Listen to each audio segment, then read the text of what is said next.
ہمارے پاس 55 to 60 dogs کی capacity ہے ایک ٹائم میں، اور اتنے ہی ڈاگس ابھی موجود ہیں.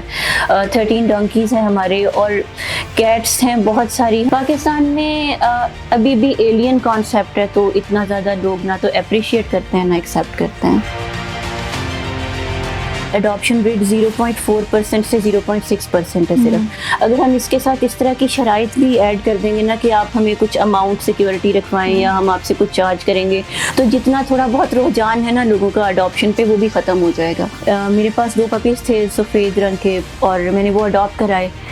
تب وہ اس سائز کے تھے، مطلب چھوٹا پپی چھوٹا ہی ہوتا ہے. اب یہ کامن سینس کی بات ہے کہ اس نے بڑے ہونا ہے. اب جب وہ ڈاگس دونوں 6-7 مہینے کے ہو گئے تو جی مجھے ادھر سے کال آئی کہ یہ تو بہت بڑے ہو گئے ہیں. تو میں نے ان سے پوچھا کہ آپ کو پہلے نہیں معلوم تھا کہ ایک پپی چھوٹا ہوتا ہے، جب وہ بڑا ہوتا ہے تو وہ کتا ایک بڑا کتا بن جاتا ہے.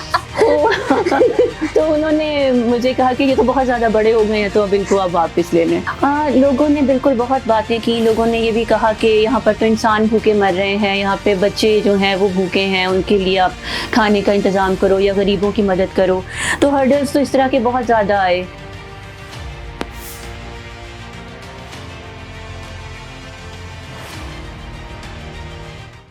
السلام ناظرین، آپ دیکھ رہے ہیں انقلاب زمانہ. میں ہوں آپ کی ہوسٹ افسا ملک. آج جو لیڈی میرے ساتھ موجود ہے، ان کی این جی او ہے، ڈاگس این جی او ہے، اور انیسہ خان ہمارے ساتھ موجود ہیں جو کہ بہت زیادہ ڈاگس کو ریسکیو بھی کرتی ہیں.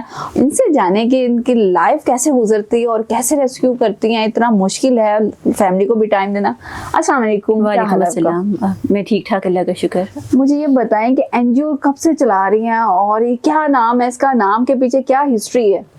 مجھے انڈیپینڈنٹلی تو جانور ریسکیو کرتے ہوئے تقریباً 12 سال ہو گئے ہیں، لیکن جب مجھے یہ کام انڈیویجولی اتنا امپیکٹفل نہیں لگا تو میں نے 6 سال پہلے اپنی آرگنائزیشن کو رجسٹر کرایا، give us life animal welfare society کے نام سے.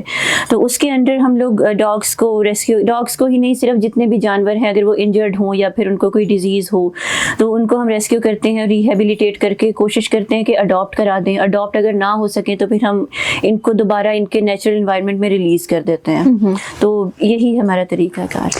اچھا، کتنی مشکلات پیش آئی، کیسے آئیڈیا آیا، کہاں سے یہ جذبہ جاگا؟ کیونکہ لوگوں کا تو این جی او ہم نے کافی دیکھی ہیں لوگوں کی، وہ ڈفرینٹ ڈاگس پہ اینیملس پہ بنانا تو بہت مشکل ہے، کیونکہ آپ تو نہ ان کی لینگویج سمجھ سکتے ہیں وہ آپ، کیونکہ ڈاگس تو ویسے بھی بہت لونگ ہوتے ہیں.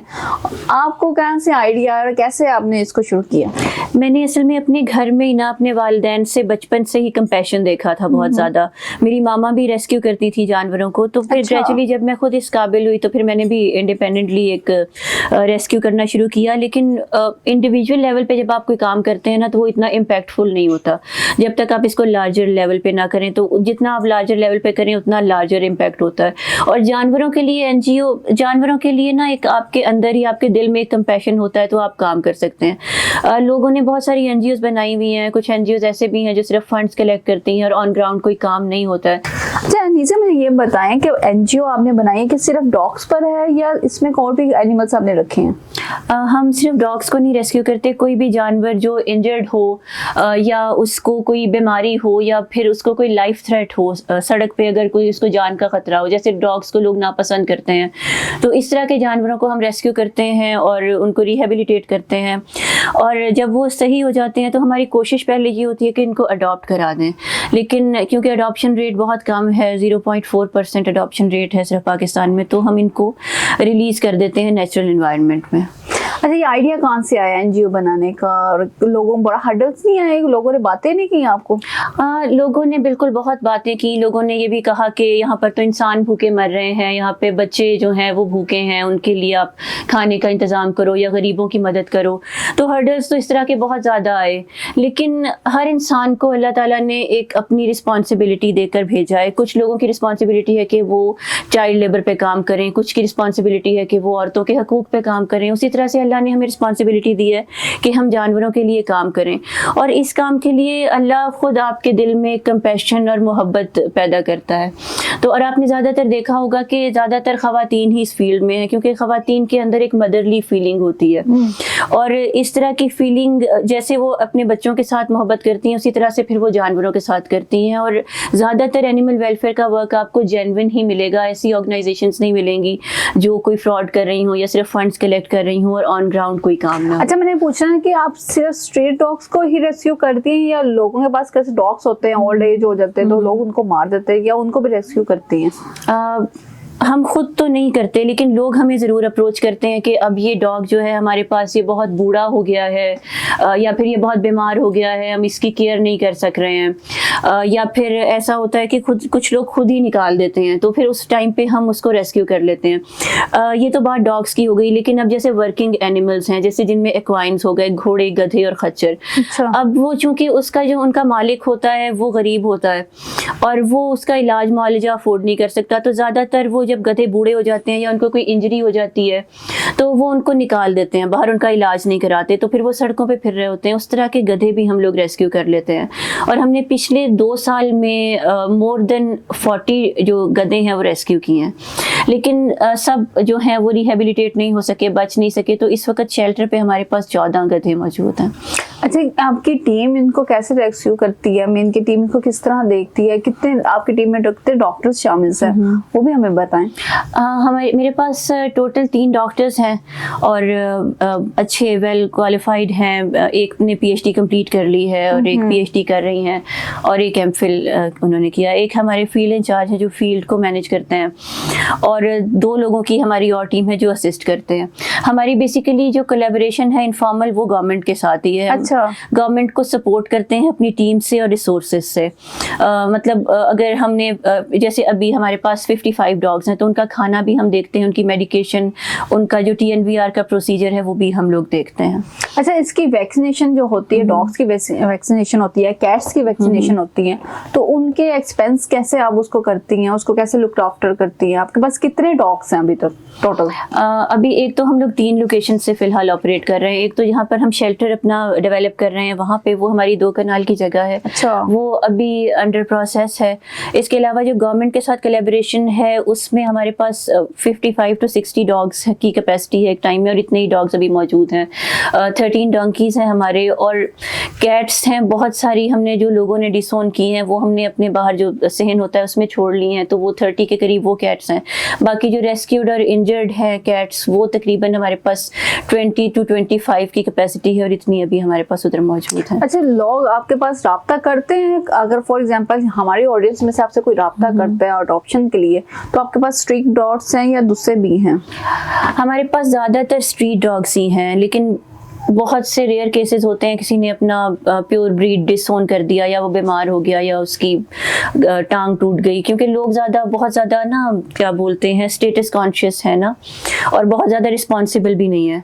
अगर कोई उनका प्योर ब्रीड भी बीमार हो जाता है या उसकी टांग टूट जाती है या कोई ऐसा मसला है जिसको वो केटर ना कर सक रहे हैं, तो वो आगे कोशिश करते हैं कि शेल्टर में वो जानवर देकर नया ख़रीद लें, क्योंकि पाकिस्तान में ना बहुत कम लोगों की इमोशनल बॉन्डिंग और एसोसिएशन होती है। ज़्यादातर वही मसला होता है कि मैं प्योर ब्रीड ख़रीद लिया, ये लाखों का जानवर है, तो मैंने एक स्टेटस सिंबल बनाकर अपने पास रख लिया, तो लोग इतना रिस्पॉन्सिबल बिहेव नहीं करते। फिर वो हमारे पेज के थ्रू हमें अप्रोच कर लेते हैं। हमारा फेसबुक पे और इंस्टाग्राम पे पेज है give us life animal welfare के नाम से। रेस्क्यू केसेस भी वहीं से ही वो देते हैं। उन्होंने कोई जानवर डिसोन करना हो वो भी वहीं से बताते हैं, उन्होंने हमें कुछ डोनेट करना हो तो वो भी वहीं से बताते हैं। इसके अलावा हमें एक ऑर्गेनाइजेशन है CDRS के नाम से, वो भी डोनेट करती हैं, मेजर हमारा डोनर वो हैं। इसके अलावा ज़्यादातर फॉरेनर्स ही हैं, या फिर ऐसे फॉरेनर्स तो नहीं, ऐसे पाकिस्तानी जो बाहर शिफ्ट हो गए या वो डोनेट करते हैं। पाकिस्तान में अभी भी एलियन कॉन्सेप्ट है, तो इतना ज़्यादा लोग ना तो अप्रिशिएट करते हैं ना एक्सेप्ट करते हैं। अच्छा, अडॉप्शन का क्या है इसका प्रोसेस है, वो भी मुझे बताइएगा। अडॉप्शन के लिए हम लोग एक फॉर्म फिल कराते हैं बाकायदा, उसके अंदर नाम होता है। इवन हम लोग ये भी उसमें पूछते हैं कि आपका जो घर है वो कितना रकबा है, क्या बाउंड्री वॉल्स आपकी सेफ हैं, और इसके अलावा ये भी समटाइम्स हमें पूछना पड़ता है कि क्या आपके घर में आपके अलावा जितने भी लोग हैं वो जानवर रखने के खिलाफ तो नहीं है, क्योंकि इस तरह ऐसे होता है कि जब कोई अडॉप्ट करता है और वो जानवर वापस आ जाता है तो वो कुछ अरसे के लिए एक अच्छे ऐसे वाक़यात आते हैं? ऐसे वाक़यात बहुत ज़्यादा होते हैं। मेरे अपने साथ ऐसा हुआ था कि मेरे पास 2 पपीज़ थे सफ़ेद रंग के, और मैंने वो अडॉप्ट कराए। तब वो इस साइज़ के थे, मतलब छोटा पपी छोटा ही होता है। अब ये कॉमन सेंस की बात है कि इसने बड़े होना है, और ये क्योंकि एक लोकल स्ट्रे डॉग है तो वो उसी साइज़ का होगा जैसे हमें सड़क पे फिरते नज़र आते हैं। अब जब वो डॉग्स दोनों 6-7 महीने के हो गए तो जी मुझे उधर से कॉल आई कि ये तो बहुत बड़े हो गए हैं। तो मैंने उनसे पूछा कि आपको पहले नहीं मालूम था कि एक पपी छोटा होता है, जब वो बड़ा होता है तो वो कुत्ता एक बड़ा कुत्ता बन जाता है। तो उन्होंने मुझे कहा कि ये तो बहुत ज़्यादा बड़े हो गए हैं, तो अब इनको आप वापस ले लें। तो फिर मैंने उनको वापस ले लिया। अब जब वापस लिया तो फिर उनको एडजस्टमेंट प्रॉब्लम्स थे, क्योंकि वो किसी और के हाथ के बड़े हुए थे। अब उन्हें दोबारा से मुझे पहचानने में देर लगी, उन्हें एडजस्ट होने में देर लगी। मेरे पास घर में ऑलरेडी उस टाइम पे 10 डॉग्स थे, तो उन 10 डॉग्स के साथ ये 2 और डॉग्स को मिलाकर रखने में, उनकी आपस में बॉन्डिंग दोबारा करने में वो एक अलहदा से मसला हुआ। तो ये चीज़ें लोग जनरली नहीं सोचते हैं। उनके लिए ये एक खिलौना है जिसको आपने फॉर द टाइमिंग अपने पास रखा, और जब आपका दिल भर गया या आपको महसूस हुआ कि अब ये मेरे एनवायरनमेंट में सेट इन नहीं हो रहा, तो हमने इसको वापस कर दिया। ये इस तरह की सोच है। नहीं, आप इसकी कोई सिक्योरिटी वगैरह रखते हैं? जब कोई आपसे डॉग लेता है अडॉप्शन के लिए, तो उसका आपने बताया कि हम देखते हैं, तो कोई आपने ये भी बताया कि डॉग लोग वापस करके इसकी सिक्योरिटी वगैरह कोई रखते हैं? अगर आपको वापस करेंगे तो इतनी सिक्योरिटी इसकी कुछ ऐसी चीज़? देखिए, अभी जैसे मैंने आपको बताया कि अडॉप्शन रेट 0.4% से 0.6% है सिर्फ। अगर हम इसके साथ इस तरह की शराइत भी ऐड कर देंगे ना कि आप हमें कुछ अमाउंट सिक्योरिटी रखवाएं या हम आपसे कुछ चार्ज करेंगे, तो जितना थोड़ा बहुत रुझान है ना लोगों का अडॉप्शन पे, वो भी ख़त्म हो जाएगा। तो हम लोग यही करते हैं कि आईडी कार्ड की कॉपी रख लेते हैं, उनका फ़ोन नंबर रखते हैं कि किसी न किसी तरह से हम लोग उनसे इन कम्युनिकेशन रहें। सिक्योरिटी पेपर वर्क के थ्रू हो जाती है, लेकिन अगर हम उनसे कुछ चार्ज करने लगेंगे तो ऑलरेडी यहाँ पर लोग जानवरों के लिए डोनेट करना नहीं पसंद करते, क्योंकि एक अजीब सा वाकया भी कुछ दिन पहले भी हुआ। हमने एक मेडिकल स्टोर में एक अपना डोनेशन बॉक्स रखवाया, उस पर कुत्ते की तस्वीर बनी हुई है। तो मुझे मेडिकल स्टोर वाले ने बताया कि एक खातून आई, वो उसमें पैसे डालने लगी और अचानक उनकी नज़र पड़ी, अरे कुत्ते की तस्वीर बनी। तो उसने कहा कि ये मस्जिद के लिए चंदा नहीं है। तो मेडिकल स्टोर वाले ने बताया कि नहीं, ये एनिमल वेलफेयर के लिए है। तो उसने फौरन अपना नोट से वापस कर लिया कि मैं मस्जिद को कहा चंदा दूं। तो यहाँ पे अभी तक तो लोग एज ए वेलफेयर भी एनिमल वेलफेयर को नहीं एक्सेप्ट कर रहे हैं। तो अगर हम अडॉप्शन के साथ कोई पैसे लगा देंगे ना, तो फिर तो बिल्कुल ही ये जानवर अडॉप्ट नहीं होंगे। अवाम को क्या पैगाम देती हैं? अवाम को बस मैं ये कहती हूँ कि अगर आप जानवरों को अडॉप्ट नहीं कर सकते, उनको अपने पास नहीं रख सकते या खाना भी नहीं खिला सकते, तो आप एटलीस्ट उनको ज़िंदा रहने दें जैसे वो रहते हैं नेचुरल इन्वायरमेंट में। ये नेचुरल इन्वायरमेंट का हिस्सा है, इनकी कोई वजह है, इनकी कोई ज़रूरत थी इन्वायरमेंट में, इस वजह से अल्लाह ने इनको बनाया है। तो जिस तरह से ये हैं, इनको उस तरह रहने दें, इनको नुकसान ना पहुँचाएं। अगर आप इनको उठा नहीं सकते, इनको प्यार नहीं कर सकते, तो इनको ठुड्डे भी ना मारें, आप इनके साथ मिस ट्रीटमेंट भी ना करें। बहुत शुक्रिया, आपने अपना टाइम दिया और बहुत अच्छा मैसेज दिया कि जब आप उसको पाल नहीं सकते या आप उसको अफोर्ड नहीं कर सकते, तो आप उन जानवरों को नुकसान भी ना पहुंचाएं। अपनी मेज़बान को इजाज़त दें, फिर हाजिर होंगे एक नए शो के साथ। अल्लाह हाफिज़।